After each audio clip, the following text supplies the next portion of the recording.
Hello दोस्तों, एक बार फिर से स्वागत है आपका देव एकेडमी ऑनलाइन क्लासेस पे। दोस्तों आज हम पढ़ने वाले थ्योरी ऑफ इक्वेशन, समीकरणों के सिद्धांत। ये हमारा यूनिट का थर्ड लेक्चर है और थ्योरी ऑफ इक्वेशन टॉपिक का सेकंड पार्ट है ये। ठीक है, चलिए स्टार्ट करते हैं आज का वीडियो। देखिए, आज की क्लास में है किसी समीकरण के मूलों और गुणांकों के बीच संबंध। तो मूल और गुणांक क्या होता है? गुणांक जैसे कि हमारे पास में कोई पॉलिनोमियल है, t x is equal to x square minus 3x2 है। ठीक है, और इसको अगर समीकरण के फॉर्म में लिखें तो जीरो हो जाएगा, इक्वल टू जीरो लिख देते हैं। अगर किसी भी पॉलिनोमियल को इक्वल टू जीरो कर देते हैं तो ये हमें समीकरण मिल जाता है। ठीक है, इसको हम समीकरण बोल सकते हैं। अब इसके बाद में गुणांक और मूल क्या होते हैं? अब इसको फैक्टराइज अगर कहते हैं तो फैक्टराइज करने पर क्या मिलेगा? x-1 और x-2 इक्वल टू जीरो। ठीक है, अब इसका मूल निकाल लेते हैं तो x इक्वल टू 1 और x इक्वल टू 2। ये जो निकलता है वैल्यू, x की वैल्यू, वही उसकी रूट कहलाती है या फिर इसी को मूल कहते हैं। ठीक है, और जहां जैसे यहाँ पे x के स्क्वायर में साथ में क्या है? 1 है, x के साथ में -3 है और यहाँ पे अचर पद है। ठीक है, तो ये जो 1 है उसी को हम क्या कहेंगे? गुणांक कहते हैं। एक्स स्क्वायर का गुणांक कहते हैं, -3 को x गुणांक कहते हैं और 2 को अचर गुणांक कहते हैं। ठीक है, क्योंकि उसके साथ कोई वेरिएबल नहीं है। अब देखिए, अब गुणांक और मूलों के भी संबंध हमें, जैसे यहाँ पे देखिए, ये हो गया गुणांक a0, a1, a2, an-1, ये सभी इसके गुणांक हैं और ये एक अचर पद है। ठीक है, ये भी एक गुणांक है। तो अब देखिए, घात n का एक बीजीय समीकरण है ये हमारे पास में, घात n का, क्योंकि यहाँ पे जितना पावर रहता है उसी को हम उसका ऑर्डर या उसका घात कहते हैं। ठीक है, अब देखिए, मान लेते हैं कि अल्फा 1, अल्फा 2, अल्फा n इसके मूल है। ठीक है, तो हम जैसे कि इसको फैक्टराइज किए थे इस फॉर्म में, वैसे ही हम इस इक्वेशन को भी फैक्टराइज कर सकते हैं इस फॉर्म में। ठीक है, तो हम इसको इतना मान के चलिए। अब इसके बाद में हम इन सभी को और मल्टीप्लाई कर लेते हैं। मल्टीप्लाई करने पर देखो, एक तो आ जाएगा हमारे पास में x to the power n, क्योंकि n टाइम्स मल्टीप्लाई हो जाएगा, x to the power n आ गया और उसके मल्टीपल में और कुछ भी नहीं रहेगा। ठीक है, अब देखिए, जैसे यहाँ पे लिखा हुआ है alpha 1 plus alpha 2 plus alpha 1 alpha 3 so on alpha n। ठीक है, मतलब कि देखिए यहाँ पे अल्फा जो रूट है हमारे, उसका योग, उसको माइनस में लिखने पर उसका सेकंड टर्म में आ जाएगा। मतलब कि जैसे यहाँ पे रूट क्या है? 2, 1 और 2 है, ऐड करने पर 3 मिलेगा, जो कि यहाँ पे देखो सेकंड टर्म में माइनस में -3 मिला है। बस वही बात बोली गई यहाँ पे कि अल्फा 1 प्लस अल्फा 2, मतलब सभी मूलों का योग आ जाएगा सेकंड टर्म में। मतलब x to the power n-1 की कोफिशिएंट क्या मिलेगा हमें?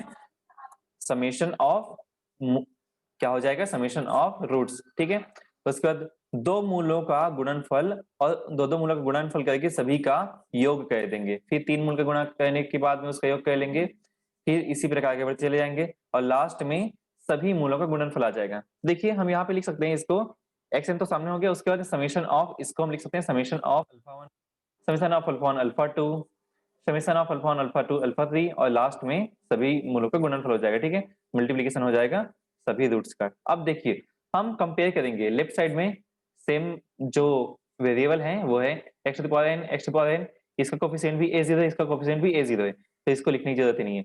अब आते हैं, दोनों बराबर है तो वैसे भी कट जाएंगे, a0 इक्वल टू a0 के दोनों कट जाएंगे। अब देखिए, a1 x to the power n-1 का कोफिशिएंट क्या है? a1 है, और यहाँ पे x to the power n-1 का कोफिशिएंट क्या है? ये हो गया, जैसे समेशन ऑफ, माइनस में समेशन ऑफ अल्फा 1 a0। ठीक है, तो माइनस में a0 समेशन ऑफ अल्फा 1। ठीक है, अब देखिए, हम अगर इसको पक्षांतर कर दें तो ये पूरा कट जाएगा, यहाँ से ये डिवाइड में आ जाएगा -a1 अपॉन a0, फिर इसको हटाने पर a2 अपॉन a0 माइनस में a3 अपॉन a0, इस प्रकार आगे बढ़ते चले जाएगा। ठीक है, कंपेयर कैसे किए हैं? यहाँ पे इसका हो गया a2 के लिए समेशन ऑफ अल्फा अल्फा 2। ठीक है, इस प्रकार हमें मिल जाएंगे। अब सभी में जीरो आ गए। अब देखिए, लास्ट पद में क्या है? सभी मूलों का गुणनफल है और लेफ्ट साइड में क्या है? an है, तो an अपॉन a0 आ जाएगा और minus 1 to the power n आ जाएगा। ठीक है, अब देखिए, फर्स्ट पहला पद क्या था? सभी मूलों का योगफल, जिसको हम लिखे थे -a1 अपॉन a0, यहाँ से आ गया -a1 अपॉन a0, मतलब कि x to the power n-1 के गुणांक और x to the power n का गुणांक। फिर उसके बाद में दो मूलों का गुणन, दो मूलों को एक साथ लेने पर प्राप्त गुणनफलों का योगफल क्या हो जाएगा? -1 का स्क्वायर a2 अपॉन a0, मतलब ये प्लस हो गया। ठीक है, ये प्लस हो गया, a2 अपॉन a0 आ गया। इसके बाद तीन मूलों का योग गुणन, तीन मूल को एक साथ लेने पर प्राप्त गुणनफलों का योगफल ये आ जाएगा a3 upon a0 minus two the power 3, मतलब कि माइनस आ जाएगा थर्ड टर्म। ठीक है, इसी प्रकार प्लस माइनस अल्टरनेट चलते रहेगा। और अंतिम पद क्या होगा, सभी मूलों का गुणनफल हो जाएगा, मतलब कि an/a0 जो कि -1/n के फॉर्म में रहेगा। an मतलब कि अचर पद हो जाएगा और x⁴n का गुणांक नीचे रहेगा। देखिए ये हमारा अचर पद है और ये x⁴n का गुणांक है a0। आगे देखिए हम एक एग्जांपल ले लेते हैं। जैसे समीकरण दिया हुआ है यहाँ पे x³ - 3x² - 16x +48 = 0 के मूलों को ज्ञात कीजिए जबकि दो मूलों का योग शून्य है। तो देखिए क्या बोला गया, सबसे पहले दिया हुआ समीकरण है, समीकरण जो दिया हुआ है वो है। अब देखिए हम मान लेते हैं तीन मूल हमारे पास में है और तीनों मूलों का योग क्या हो जाएगा। सबसे पहले क्या था हमारा फॉर्मूला, तीनों मूलों का योग -a1/a0। इससे पहले हम जानना है कि a1 a0 कौन सा है, तो इसको f(x) के इक्वल में क्या लिख लेते हैं, a0 x³ + a1 x² + a2 x + a3 = 0 आ जाएगा। तो a0 = 1 आ गया, a1 = -3 आ गया, a2 = -16 आ गया और a3 = 48 आ गया। तो a1 की वैल्यू -3 है, तो यहाँ पे -3 आ जाएगा अपॉन 1। a0 की वैल्यू 1 है तो 3 आ गया यहाँ से। फिर a2/a0 इसकी वैल्यू कितनी है, a2 की वैल्यू -16, तो -16/1 = -16 आ गया। उसके बाद में a3/a0 इक्वल टू क्या है, a3 की वैल्यू 48 है जो कि माइनस में रहेगा, तो -48/1 = -48। ठीक है, ये सही मिल गए। पहले तीनों मूलों का योगफल 3 आ गया, ठीक है। फिर दो मूलों गुणा करने पर, तो दो मूल को गुणा करने के बाद उसको ऐड करने पर क्या मिला, 16 -16 मिला, ठीक है, a2/a0। उसके बाद में r1 r2 r मतलब तीनों मूलों का गुणनफल। तो क्या होता था, इसका फॉर्मूला क्या था, गुणनफल वाला अचर पद बटे xn का गुणांक। तो इसमें xn क्या है, ये वाला पद है, इसका गुणांक क्या है, 1 है।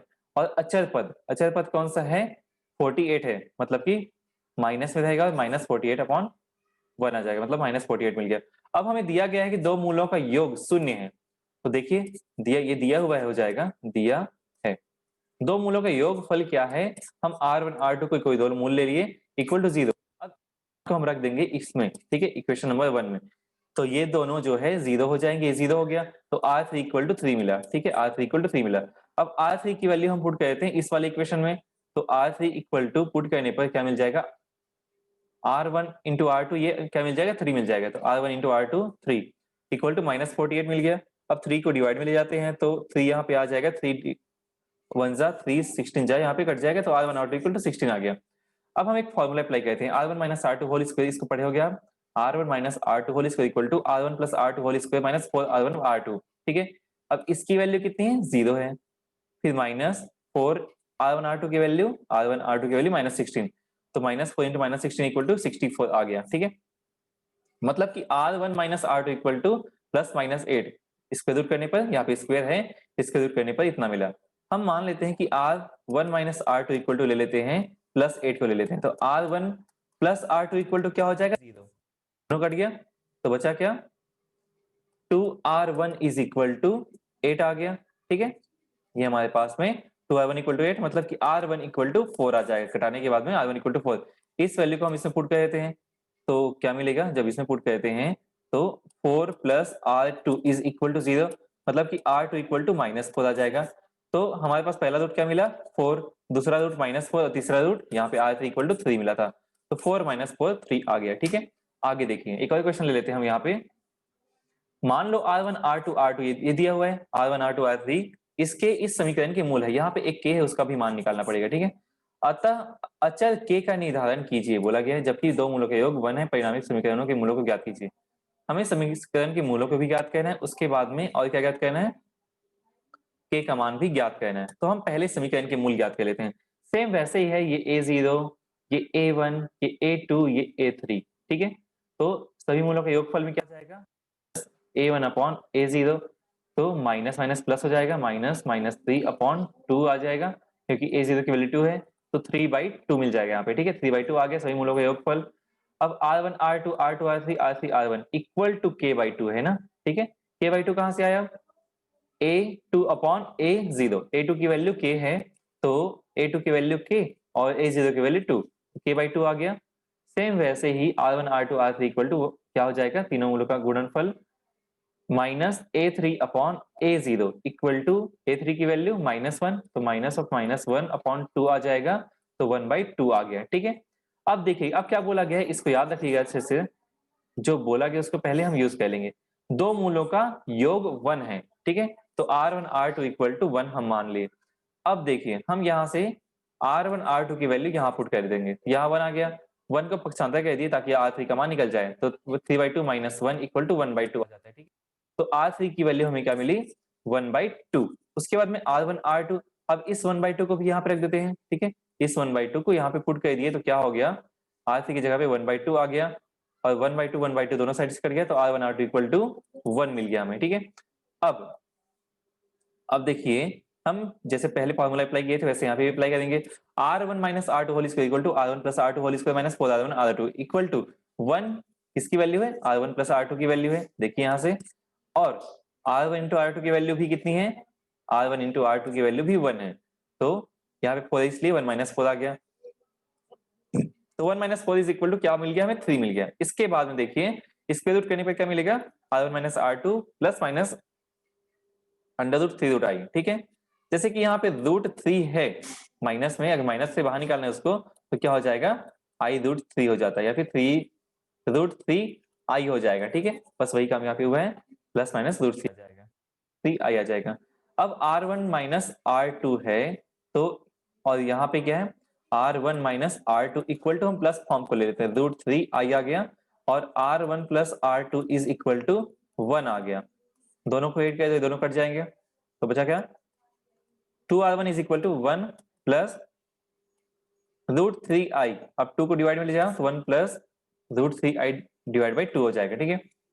तो 1/2 तो पहले आ गया था यहाँ पे, और 1/2 1/2 1 प्लस रूट 3 आई, 1 प्लस रूट 3 आई, ठीक है।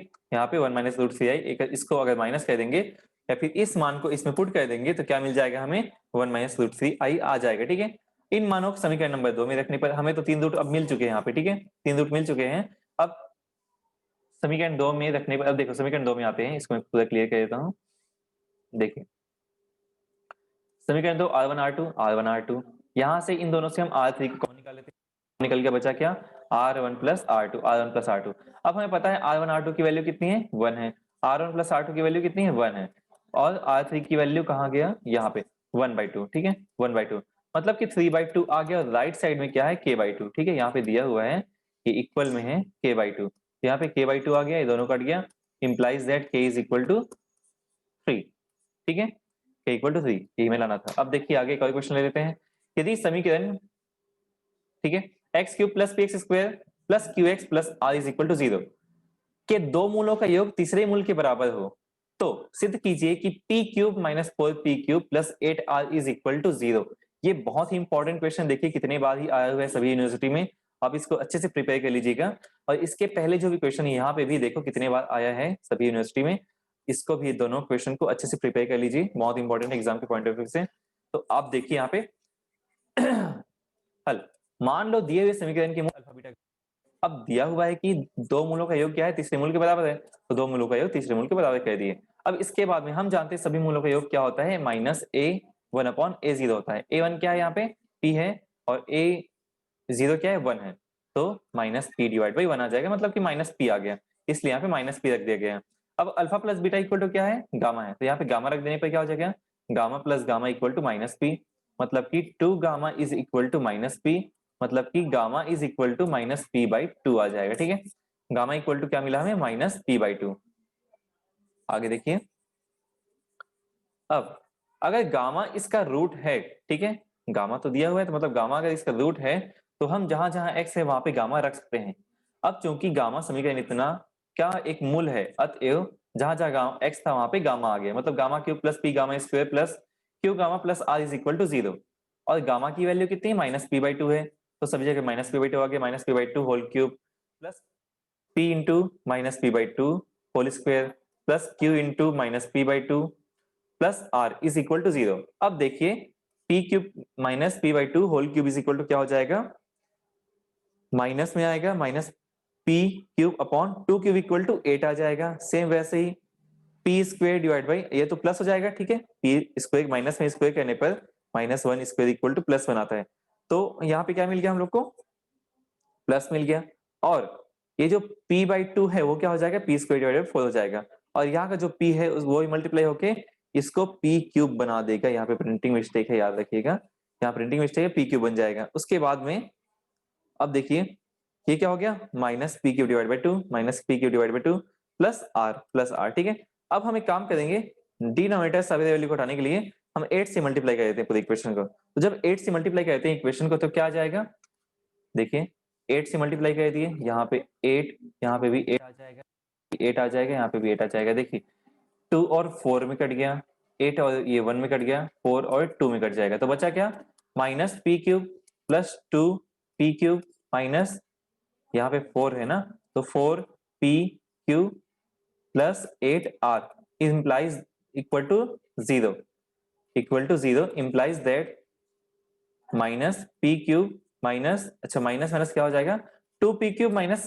पी क्यूब, मतलब कि 1 पी क्यूब, मतलब कि 1 p cube minus 4 p cube, 4 p cube plus 8 r is equal to 0 आ गई, और यही हमें प्रूव करना था, हेंस प्रूव्ड। ठीक है, आगे देखिए और क्वेश्चन, यहाँ पे x cube minus 9x square plus minus 23x minus 15 is equal to 0 के मूलों को ज्ञात कीजिए जबकि मूल समांतर श्रेणी में है, एपी में है। ठीक है, ठीक है, अरिथमेटिक प्रोग्रेशन में है। तो देखिए सॉल्यूशन इसका दिया हुआ समीकरण क्या है, x cube minus 9x square minus 23 minus 15।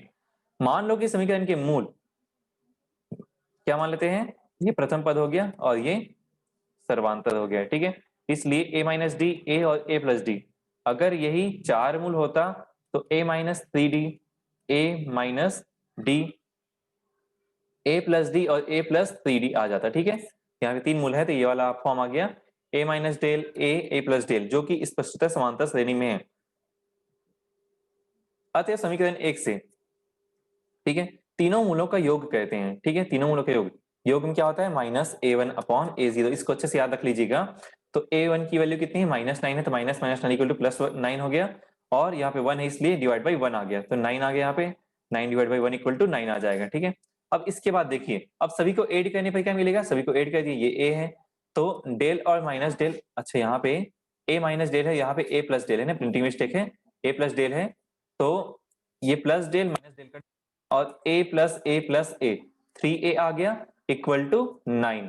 ठीक है, 3a इक्वल टू 9 आ गया, 3 को डिवाइड में ले जाएंगे तो क्या हो जाएगा, a is equal to 9 divide by 3, तो ये कटने पर 3 आ गया, a इक्वल टू हमें 3 मिला। अब एक और काम बचा है, हमें d निकालना है इसमें से, तो d निकालने के लिए क्या करना पड़ेगा, हम एक काम करते हैं, सेकेंड वाला फॉर्म क्या होता है, a अगर 3 r1 r2 r3 है तो क्या हो जाता है, r1 r2 plus r2 r3 plus r3 r1, same वैसे ही a माइनस डेल और a आ गया, a प्लस डेल आ गया, उसके बाद में a plus del a minus del आ गया। ठीक है, तीनों को मल्टीप्लाई करके ऐड कर दिए हैं। उसके बाद देखिए क्या हो रहा है, हम इन दोनों को मल्टीप्लाई करेंगे तो क्या होगा, a square minus a del plus square plus a del plus, इन दोनों को मल्टीप्लाई करने पर a minus B plus B वाला फॉर्मूला, तो a square minus del square आ जाएगा इक्वल टू 23। तो देखिए जो कट रहा है इसको हटा देते हैं, a डेल और a डेल कट गया, और a square plus a square plus a square क्या मिल गया, 3a स्क्वायर मिल गया माइनस डेल स्क्वायर मिल गया, ये वाला इक्वल टू 23। अब इसको थोड़ा सा और सॉल्व कर लेते हैं कि a की वैल्यू कितनी है, हम यहाँ पे निकाले थे, a की वैल्यू 3 है, तो a की वैल्यू पुट कर दिए, तो 3 इंटू 3 स्क्वायर मतलब कि 9 आ गया। ठीक है, 3 इंटू यहाँ पे 3 स्क्वायर होता तो वो क्या हो गया, 9 हो गया, 3 into 9 minus del square equal to 23। अब इसकी वैल्यू कितनी थी, इंटू 9 इक्वल टू 27, और डेल को राइट साइड ले जाते हैं, 23 को लेफ्ट साइड ले जाते हैं, तो यहाँ क्या हो जाएगा, -23 और इक्वल टू डेल स्क्वायर आ जाएगा, तो 27 minus 23 equal to 4 equal to del square आ गया, मतलब डेल स्क्वायर इक्वल टू 4 आ गया, और del equal to plus minus 2 आ जाएगा। ठीक है, इसलिए यहाँ पे del equal to plus minus 2 आ गया। हम पहले डेल इक्वल टू प्लस वाला फॉर्म ले लेते हैं। ठीक है, तो a इक्वल टू क्या मिला है, हमें 3 मिला है, a 3 मिला, और a प्लस डेल निकाल लेते हैं सबसे पहले, तो a प्लस डेल की वैल्यू कितनी है, डेल को हम +2 ले लेते हैं, तो क्या हो जाएगा, a की वैल्यू 3 है और डेल की वैल्यू 2, 5 आ गया पहला, a की वैल्यू 3, और उसके बाद में a माइनस डेल की वैल्यू 3 माइनस 2 इक्वल टू 1 आ गया।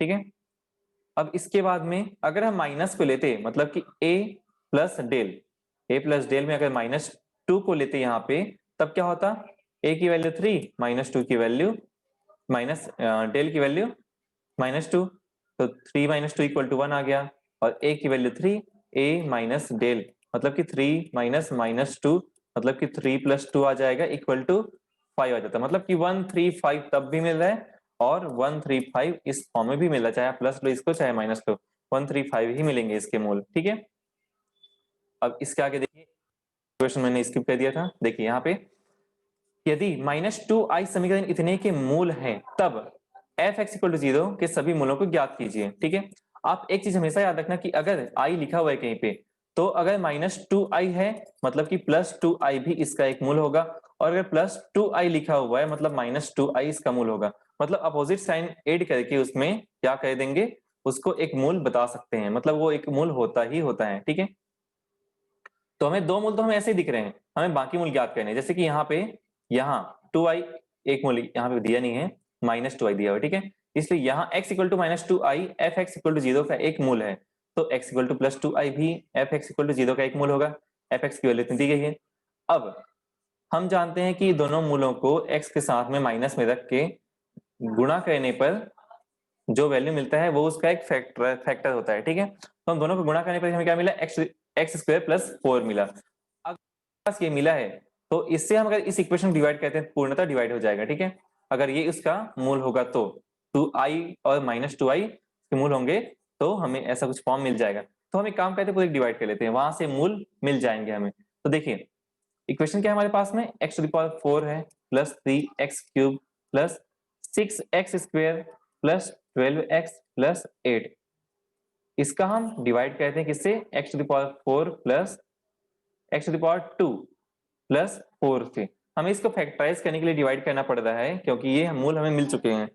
अब हमें फैक्टराइज करने के डिवाइड करना पड़ेगा, तो पहले देखिए यहाँ पे x⁴ लाने के लिए हमें क्या करना पड़ेगा, x² से इसको मल्टीप्लाई करना पड़ेगा, तो x² मल्टीप्लाई किए x⁴ प्लस 4x² आ जाएगा। हम इसको इसलिए यहाँ पे लिख रहे हैं क्योंकि x² का फॉर्म दिख रहा है यहाँ पे, ना कि x³ का फॉर्म दिख रहा है, क्योंकि x² के यहाँ पे मल्टीप्लाई किए तो x⁴ आ गया, और x² के इसमें मल्टीप्लाई किए तो 4x² आ गया। ठीक है, अब इन दोनों को देखिए, दोनों तो माइनस और ये माइनस, बचा 3x³ और यहाँ पे प्लस 2x² बच जाएगा, प्लस 12x प्लस 8।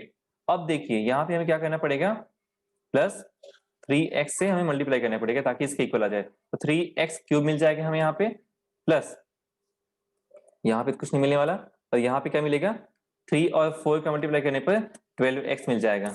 अब हम इन दोनों को माइनस और इसको भी माइनस कर देते हैं, तो क्या मिलेगा, दोनों कट गया, ये भी कट गया, तो 2x² बचा प्लस 8।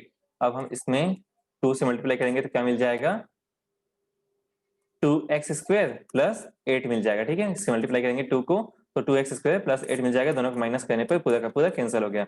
अब क्या बचा हमारे पास में, क्वेश्चन क्या मिला हम लोग को, x² प्लस 3x प्लस 2, इन दोनों को मल्टीप्लाई करेंगे तो इतना आ जाएगा। ठीक है, आप किसी भी इक्वेशन को देख सकते हैं, अब अगर कोसेंट और जो डिवाइजर है उसको अगर मल्टीप्लाई करते हैं तो वो डिविडेंड के बराबर हो जाता है। ठीक है, तो अब इसको मैं तो कहता हूँ, देखिए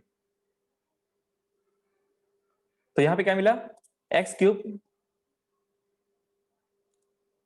plus 3x² plus 3x plus 2 जो हमारे पास क्वेश्चन मिला था ऊपर में, इसके ऊपर मिला था वाला वैल्यू, और x² प्लस 4 मिल गया। ठीक है, अब देखिए यहाँ पे क्या हो रहा है, इसका हम फैक्टराइज करते हैं तो क्या मिलेगा, x+2 x+1 और x-2 मिलेगा, x+1 और x+2 मिलना चाहिए, वैसे इसको देखते हैं फैक्टराइज करके, x² plus 3x plus 2 equal to क्या मिलेगा, x² plus 2x plus x+2 मिलेगा। ठीक है, तो x कॉमन निकल गया, x+2 आ गया, प्लस 1 कॉमन निकल गया, x+2 आ गया। ठीक है, इसके बाद में x+2 और x+1 आ जाएगा। ठीक है, तो हम फैक्टराइज कर लिए, यहाँ पे x+2 आ जाएगा। उसके बाद देखिए, तो एक तो इसका मूल क्या मिला था, 2i और -2i मिला था, और इसका मूल क्या मिल गया, -1 मिल गया, इसका मूल क्या मिल गया, -2 मिल गया। इसके बाद देखते हैं हमारा लास्ट क्वेश्चन आज का, यदि समीकरण x⁻n-1 इक्वल टू 0 के मूल 1 अल्फा बीटा गामा हो तो सिद्ध कीजिए कि 1 - अल्फा 1 - बीटा 1 - गामा up to so on equal to n के बराबर होता है करके हमें यही में सिद्ध करना है। ठीक है, क्योंकि x⁻n -1 के मूल 1 अल्फा बीटा गामा है, अतः हम इसको इस फॉर्म लिख सकते हैं। इसका फैक्टराइज करने पर हमें ऐसा मिल जाएगा, ठीक है, क्योंकि हर एक इक्वेशन फैक्टराइज करने पर उसके n फॉर्म मिलते हैं। यहाँ पे n मल्टीपल होंगे, ठीक है। तो देखिए x-1 इसलिए यहाँ पे 1 दिया इसलिए, x माइनस अल्फा अल्फा दिया इसलिए, x माइनस बीटा बीटा दिया इसलिए, x माइनस गामा गामा दिया इसलिए, ठीक है, सब हमारे पास दिए हुए हैं। हम x-1 को राइट से ले जाते हैं, मतलब इस x-1 को डिवाइड में ले जाते हैं, तो x-1 नीचे x to the power n minus 1 upon x-1 आ गया। हम जब इसको डिवाइड करते हैं इससे, तब हमें कुछ ऐसा फॉर्म मिलता है। आप कोई एक क्वेश्चन सॉल्व करके भी देख सकते हैं, जैसे कि हमारे पास में x n की जगह पे अगर 2 रहता, मतलब x स्क्वायर माइनस 1 रहता अपॉन x माइनस 1, तो ये x माइनस 1 और x प्लस 1 मिलता अपॉन x माइनस 1, ये दोनों कट जाते हैं तो बचता क्या, x प्लस 1 बचता, इसलिए यहाँ पे x प्लस 1 आ गया। आप एक और फॉर्म भी ले सकते हो, मतलब कि x क्यूब माइनस 1, इस वाला फॉर्म को भी ले सकते हो। तो क्या आ जाता है इसमें, x माइनस 1 अगर नीचे है डिवाइड करते हैं तो इसका फॉर्मूला क्या होता है, x माइनस 1 और x square plus 2x, x square plus x plus 1 हो जाता है, ठीक है। अब फॉर्मूला अप्लाई करके देख सकते हैं, x माइनस 1 ये दोनों कट जाएंगे तो x square plus x plus 1 आ जाएगा, x square plus x plus 1 आ जाएगा, ठीक है, इसके बाद x स्क्वायर ही होगा। तो देखिए हमारे पास में ये फॉर्म आ जाएगा। उसके बाद में अब यहाँ पे इतना फॉर्म तो आ गया, अब हम x इक्वल टू 1 रख देते हैं। तो जब x इक्वल टू 1 रखते हैं तो यहाँ पे 1 मिलेगा, 1 to the power n minus 1, 1 to the power n minus 2, 1 to the power n minus n, आप कुछ भी रखो 1 के पावर में वो 1 ही मिलेगा, ठीक है। तो 1 प्लस 1 प्लस 1 प्लस 1 प्लस कितने टर्म्स है यहाँ पे, nth टर्म्स है, ठीक है, इसलिए सबको ऐड करने पर n आ गया और लेफ्ट साइड की वैल्यू एज इट इज हम लिख दिए। अच्छा x की जगह पे यहाँ पे भी 1 आ गया, ठीक है, और यही हमें प्रूव करना था, जो लास्ट में आया है उसी को हमें प्रूव करना था। तो ये वाली जो वैल्यू है आ गई, हेंस प्रूव्ड, ठीक है। तो बाकी सारे क्वेश्चन तो हो चुके हैं। तो फ्रेंड्स आज का लेक्चर यहीं पे समाप्त होता है। अगर आपको वीडियो अच्छी लगी हो तो लाइक कीजिए, कमेंट कीजिए, शेयर कीजिए अपने फ्रेंड के साथ में, और चैनल को सब्सक्राइब करना ना भूलें अगर आप नए हैं तो, और बेल आइकन जरूर दबा लीजिएगा ताकि आगे की वीडियो आपको टाइम पे मिलती रहे। तो चलिए फ्रेंड्स मिलते हैं नेक्स्ट वीडियो पे, तब तक के लिए thank you so much, good bye.